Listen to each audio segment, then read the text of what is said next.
Musa berkata kepada kepala-kepala suku Israel demikian, "Inilah yang diperintahkan Tuhan, apabila seorang laki-laki bernasar atau bersumpah kepada Tuhan, sehingga ia mengikat dirinya kepada suatu janji, maka janganlah ia melanggar perkataannya itu. Haruslah ia berbuat tepat seperti yang diucapkannya.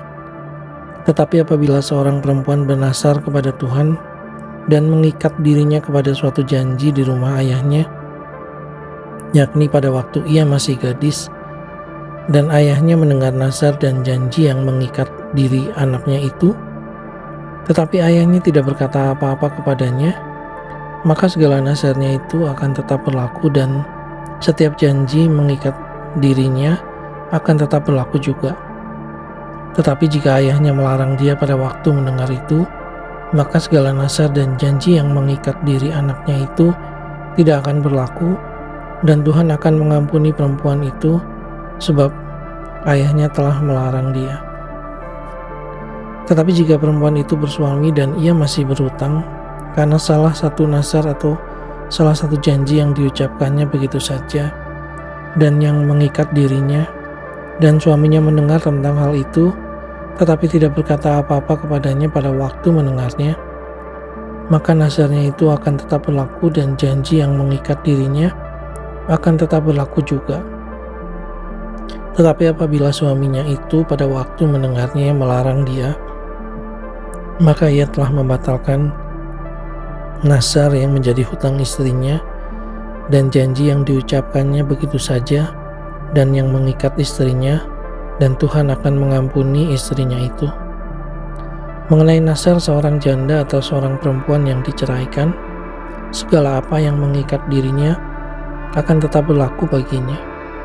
Jika seorang perempuan di rumah suaminya bernasar atau mengikat dirinya kepada suatu janji dengan bersumpah, dan suaminya mendengarnya tetapi tidak berkata apa-apa kepadanya dan tidak melarang dia, maka segala nasar perempuan itu akan tetap berlaku, dan setiap janji yang mengikat dirinya perempuan itu akan tetap berlaku juga. Tetapi jika suaminya itu membatalkannya dengan tegas pada waktu mendengarnya, maka ucapan apapun yang keluar dari mulutnya, baik nasar maupun janji, tidak akan berlaku. Suaminya telah membatalkannya dan Tuhan akan mengampuni istrinya itu. Setiap nasar dan setiap janji sumpah perempuan itu untuk merendahkan diri dengan berpuasa dapat dinyatakan berlaku oleh suaminya atau dapat dibatalkan oleh suaminya. Tetapi apabila suaminya sama sekali tidak berkata apa-apa kepadanya dari hari ke hari, maka dengan demikian ia telah menyatakan berlaku segala nasar istrinya atau segala ikatan janji yang menjadi hutang istrinya. Ia telah menyatakannya berlaku karena ia tidak berkata apa-apa kepadanya pada waktu mendengarnya. Tetapi jika ia baru membatalkannya beberapa lama setelah didengarnya, maka ia akan menanggung akibat kesalahan istrinya. Itulah ketetapan-ketetapan yang diperintahkan Tuhan kepada Musa, yakni antara seorang suami dengan istrinya dan antara seorang ayah dengan anaknya perempuan pada waktu ia masih gadis di rumah ayahnya.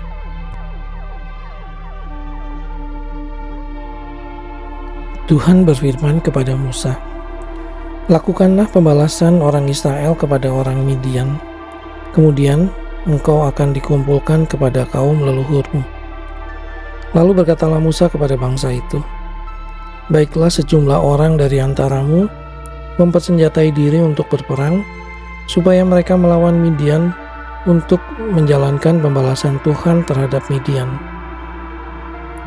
Dari setiap suku di antara segala suku Israel, haruslah kamu menyuruh 1.000 orang untuk berperang. Demikianlah diserahkan dari kaum-kaum Israel 1.000 orang dari tiap-tiap suku. Jadi 12.000 orang bersenjata untuk berperang.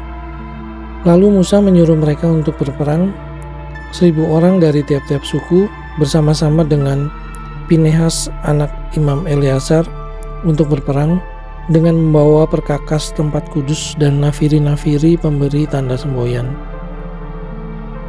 Kemudian berperanglah mereka melawan Midian, seperti yang diperintahkan Tuhan kepada Musa, lalu membunuh semua laki-laki mereka. Selain dari orang-orang yang mati terbunuh itu, mereka pun membunuh juga raja-raja Midian, yakni Ewi, Rekem, Sur, Hur, dan Reba, kelima raja Midian. Juga Bileam bin Beor dibunuh mereka dengan pedang. Kemudian Israel menawan perempuan-perempuan Midian dan anak-anak mereka, juga segala hewan, segala ternak, dan segenap kekayaan mereka dijarah. Dan segala kota kediaman serta segala tempat perkemahan mereka dibakar. Kemudian diambillah seluruh jarahan dan seluruh rampasan berupa manusia dan hewan itu, dan dibawalah orang-orang tawanan, rampasan dan jarahan itu kepada Musa dan Imam Eleazar dan kepada umat Israel ke tempat perkemahan di dataran Moab yang di tepi sungai Yordan dekat Yeriko. Lalu pergilah Musa dan Imam Eleazar dan semua pemimpin umat itu sampai keluar tempat perkemahan untuk menyongsong mereka. Maka gusarlah Musa kepada para pemimpin tentara itu, kepada para kepala pasukan 1.000 dan para kepala pasukan 100 yang pulang dari peperangan. Dan Musa berkata kepada mereka, "Kamu biarkankah semua perempuan hidup? Bukankah perempuan-perempuan ini atas nasihat Bileam menjadi sebabnya orang Israel berubah setia terhadap Tuhan dalam hal Peor, sehingga Tuhan turun ke antara umat Tuhan? Maka sekarang bunuhlah semua laki-laki di antara anak-anak mereka, dan juga semua perempuan yang pernah bersetubuh dengan laki-laki haruslah kamu bunuh. Tetapi semua orang muda di antara perempuan yang belum pernah bersetubuh dengan laki-laki haruslah kamu biarkan hidup bagimu. Tetapi kamu ini berkemahlah 7 hari lamanya di luar tempat perkemahan. Setiap orang yang telah membunuh orang dan setiap orang yang kena kepada orang yang mati terbunuh haruslah menghapus dosa dari dirinya pada hari yang ketiga, dan pada hari yang ketujuh kamu sendiri dan orang-orang tawananmu. Juga setiap pakaian dan setiap barang kulit dan setiap barang yang dibuat dari bulu kambing dan setiap barang kayu haruslah disucikan." Lalu berkatalah Imam Eleazar kepada para prajurit yang telah pergi bertempur itu, "Inilah ketetapan hukum yang diperintahkan Tuhan kepada Musa. Hanya emas dan perak, tembaga, besi, timah putih dan timah hitam, segala yang tahan api, haruslah kamu lalukan dari api supaya menjadi tahir. Tetapi semuanya itu haruslah juga disucikan dengan air penyuci, dan segala yang tidak tahan api haruslah kamu lalukan dari air. Lagi pula kamu harus mencuci pakaianmu pada hari yang ketujuh supaya kamu tahir, dan kemudian bolehlah kamu masuk ke tempat perkemahan." Tuhan berfirman kepada Musa, "Hitunglah jumlah rampasan yang telah diangkut, yang berupa manusia dan hewan, engkau ini dan Imam Eleazar serta kepala-kepala puak umat itu. Lalu bagi dualah rampasan itu kepada pasukan bersenjata yang telah keluar berperang dan kepada segenap umat yang lain. Dan kau harus mengkhususkan upeti bagi Tuhan dari para prajurit yang keluar bertempur itu, yakni 1 dari setiap 500, baik dari manusia, baik dari lembu, dari keledai, dan dari kambing domba. Dari yang setengah yang telah didapat mereka, haruslah engkau mengambilnya lalu menyerahkannya kepada Imam Eleazar sebagai persembahan khusus bagi Tuhan. Tetapi dari yang setengah lagi yang untuk orang Israel lain, haruslah engkau mengambil 1 ambilan dari setiap 50, baik dari manusia, baik dari lembu, dari keledai, dan dari kambing domba, jadi dari segala hewan, lalu menyerahkan semuanya kepada orang Lewi yang memelihara kemah suci Tuhan." Kemudian Musa dan Imam Eleazar melakukan seperti yang diperintahkan Tuhan kepada Musa.